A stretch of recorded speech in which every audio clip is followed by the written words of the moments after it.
अस्सलामुअलैकुम viewers, welcome back to my channel doctor of medicine, जिसमें आज मैं आपको शरबत फ़ौलाद के बारे में रिव्यू दूंगी।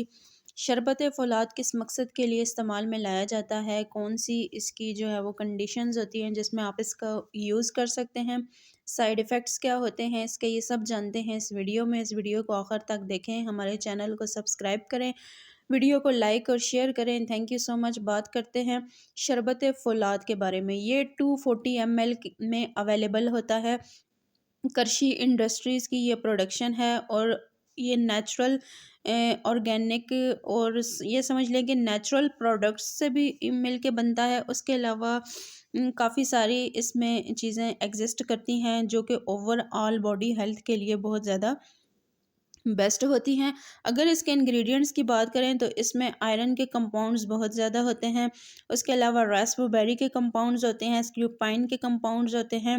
उसके अलावा सोडियम बेंजोएट इसके अंदर पाया जाता है और ये बहुत हद तक जो है वो ऐसी कमियां जो कि डाइट से पूरी नहीं हो रही होती उनको इन्हेंस करती हैं और बहुत ही अच्छे इसके रिज़ल्ट्स होते हैं। इसकी प्राइस भी जो है वो महदूद होती है, इतनी नहीं होती। ये 240 ml में अवेलेबल होता है।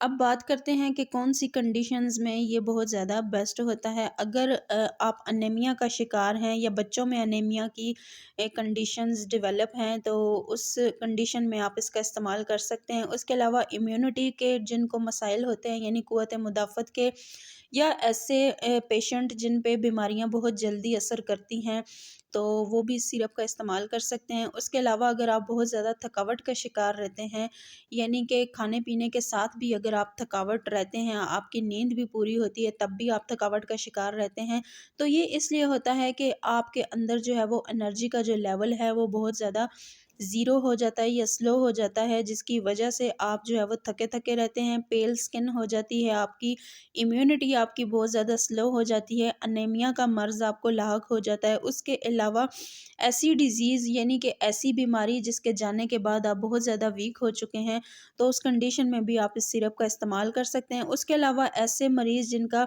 जिगर बहुत ज़्यादा स्लो हो जाता है और वो खून जो है वो पैदा नहीं कर रहा होता है, या ब्लड मेकिंग जो सिस्टम होता है जिगर का वो चल नहीं रहा या स्लो है, तो उस कंडीशन में भी आप इसका इस्तेमाल कर सकते हैं। उसके अलावा चिल्ड्रंस की ग्रोथ के लिए, यानी बच्चों में आपने देखा होगा अक्सर के ग्रोथ का लेवल बहुत ज़्यादा लो हो जाता है या ग्रोथ ना होने के बराबर होती है, बच्चा बहुत ज़्यादा कमज़ोर और लागर हो रहा होता है, उसकी हड्डियाँ बहुत ज़्यादा वीक हो रही होती हैं और ग्रोथ पॉइंट उसका ज़ीरो होता है, तो इस सिचुएशन में भी इस सिरप का इस्तेमाल करवाया जाता है। उसके अलावा अगर डाइट या जो खुराक आप ले रहे हैं उसकी एब्जॉर्प्शन नहीं हो रही, यानी खाया पिया आपको लग नहीं रहा, या विटामिन मिनरल्स की आपको बहुत ज़्यादा कमी हो जाती है, तो उसके लिए जो है वो एब्जॉर्प्शन के लिए इंटेस्टाइन में मील्स की या जो आपके मिनरल्स हैं या जो विटामिन्स होते हैं डाइट के, उसकी एब्जॉर्प्शन के लिए भी इस सिरप को जो है वो रेकमेंड किया जाता है। उसके अलावा प्रेगनेंसी में इसका इस्तेमाल करवाया जाता है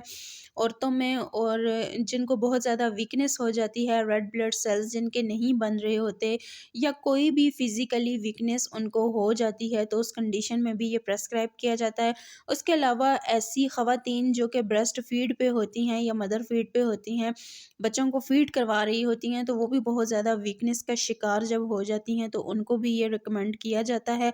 बच्चों की मेंटल ग्रोथ के लिए भी ये बहुत ज़्यादा बेस्ट है। उसके अलावा अगर आपको लेग्स में क्रैम्प्स पड़ते हैं या इंसोम्निया की कंडीशंस है या प्लानिलस की कंडीशंस है या एपेटाइट के मसाइल हैं या डाइजेशन के प्रॉब्लम हैं या आपको भूख नहीं लग रही होती, तो ये सारी ऐसी कंडीशंस हैं जिसमें ये सिरप इस्तेमाल में लाया जाता है। यानी ऐसी जिस्मानी और जहनी कमज़ोरी जो कि आपकी खुराक से मुकम्मल नहीं हो रही, या खाया पिया आपको लग नहीं रहा, या आप बहुत ज़्यादा वीकनेस का शिकार हैं, या आपके अंदर ब्लड की या रेड ब्लड सेल्स की कमी है, या किसी भी तरह आप फिज़िकली स्ट्रॉन्ग नहीं हैं, या एनर्जी का लेवल बहुत ज़्यादा लो है, तो इन सारी कंडीशंस में इस सिरप का इस्तेमाल करवाया जाता है।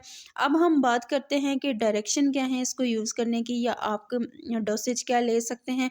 एडल्ट्स के लिए, यानी जो 18 साल की उम्र के जो अफ़राद हैं या जो इससे बड़े हैं या जो दरमियानी एज के हैं, उनके लिए जो है वो डेली बेसिस पे आपने इसके 2 जो है वो चम्मच लेने हैं। जो बच्चे हैं 12 साल से नीचे की उम्र के, उनको आपने 1 चाय का चम्मच इसका जो है वो डेली बेसिस पे देना है।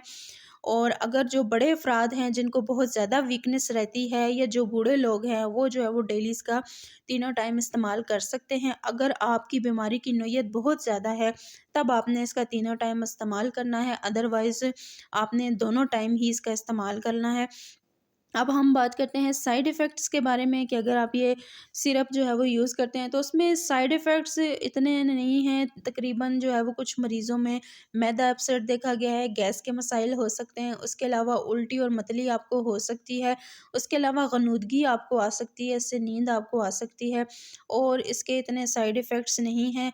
अब बात करते हैं कि कौन-सी कंडीशंस में लेने से पहले आपने अपने फ़िज़िशियन से कंसल्ट करना है। अगर आप ऑलरेडी किसी मर्ज़ में मुब्तला हैं या आप कोई नेचुरल सप्लीमेंट ऑलरेडी खा रहे हैं या आपकी जो है वो बॉडी की मिकदार मुकम्मल है, लेकिन फिर भी आप जो है वो थकावट का शिकार रहते हैं या जिस्मानी और ज़हनी कमज़ोरी का शिकार रहते हैं, तो ये सारी ऐसी सिचुएशंस हैं जिसमें इसका इस्तेमाल करने से पहले आपने अपने डॉक्टर से लाज़मन मशवरा कर लेना है। और अगर हमारी इन्फॉर्मेशन पसंद आई हो तो चैनल को सब्सक्राइब करें। Thank you so much.